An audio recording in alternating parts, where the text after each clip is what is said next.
கோனில் வந்து லைன்ஸை நம்ம வந்து நேராக ட்ரா பண்ணுறது தான் ரொம்ப ரொம்ப ரொம்ப பேசிக்கான, அது மட்டும் இல்லாமல் ரொம்ப முக்கியமான ஒன்று. என்னன்னு பார்த்தீங்கன்னா, நம்ம கோனில் வந்து கோடு தானே நம்ம ஈஸியாக போட்டுடலாம் அப்படிங்கிறது கிடையாது. கோடு போடுறதுல சில டெக்னிக்ஸ் இருக்குது. என்னன்னு பார்த்தீங்கன்னா, இந்த மாதிரி கோனை நம்ம ட்ரா பண்ணும்போது எப்படி வரும்னு பார்த்தீங்கன்னா, இந்த மாதிரி நமக்கு அப்படியே ஷேக்காகி அந்த மாதிரி வரும். இல்லை எப்படி வரும்னு பார்த்தீங்கன்னா, கோன் ட்ரா பண்ணும்போது ஸ்டார்டிங்கில் நம்ம வந்து ரொம்ப அதிகமாக இந்த மாதிரி டாட் மாதிரி வச்சு இந்த மாதிரி இழுத்து அதுக்கப்புறம் எண்டிங்கில் ஒரு டாட் மாதிரி வரும்.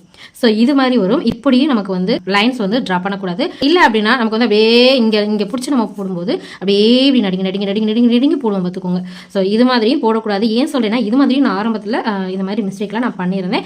மெயினாக என்னன்னு பார்த்தீங்கன்னா, கோனை இது மாதிரி பேப்பர் ஒட்டியே போடக்கூடாது பார்த்துக்கோங்க. கொஞ்சம் இது மாதிரி ஏரில் தூக்கி தான் நம்ம வந்து லைன் ட்ரா பண்ணணும். ஸ்ட்ரைட் லைனாக நம்ம போடணும். இந்த மாதிரி நமக்கு ஃபர்ஸ்ட் டாட் வருது இல்லையா, இது மாதிரி வரதுக்கு காரணம் என்னன்னு பார்த்தீங்கன்னா, நம்ம லைன் போடுறதுக்கு முன்னாடி கோனை ப்ரெஸ் பண்ணிட்டே நம்ம போட ஆரம்பிச்சிட்டோம். ஸோ அப்படி போடும்போது நமக்கு எண்ட்லையும் சரி லாஸ்ட்லேயும் சரி நமக்கு டாட் கண்டிப்பாக வரும். ஸோ ஃபர்ஸ்ட் கோனை நம்ம ப்ரெஸ் பண்ணக்கூடாது.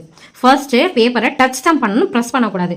டச் பண்ண உடனே ஏரில் தூக்கிடணும். அதுக்கப்புறம் ஸ்ட்ரைட்டாக நம்ம போட்டு எங்கே ஃபினிஷ் பண்ணுமோ அதுக்கு கொஞ்சம் ஒரு 1/4 இன்ச்சுக்கு முன்னாடியே அந்த ப்ரெஸ்ஸை ரிலீஸ் பண்ணிவிட்டு நம்ம விடணும்.